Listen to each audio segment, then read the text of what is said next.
27 января является Днем воинской славы России, день полного освобождения советскими войсками города Ленинграда от блокады его немецко-фашистскими войсками.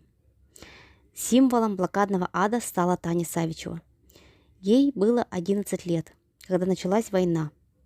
В блокадные дни Таня вела дневник. В память о Тане Савичевой и ее душераздирающем дневнике вы услышите стихотворение Ильи Малышева «9 страничек, страшные строчки» в исполнении ученика 7 Б класса Намской средней общеобразовательной школы номер 1 Лукавина Андрея. 9 страничек, страшные строчки, нет запятых, только черные точки. Пусто и тихо в промерзшей квартире, кажется, радости нет больше в мире. Если бы хлебушка всем по кусочку, может, короче дневник был на строчку. Маму и бабушку голоду нес, нет больше сил и нет больше слез. Умерли дядя, сестренка и брат, смертью голодный, пустел Ленинград. Умерли все, что поделать блокада, голоду носит людей Ленинграда.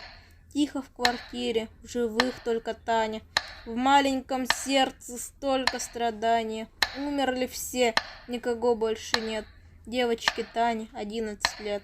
Я расскажу вам, что было потом, эвакуация, хлеб и детдом, где после голода всех испытаний выжили все, умерла только Таня.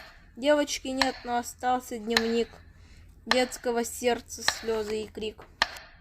Дети мечтали о корочке хлеба, дети боялись военного неба.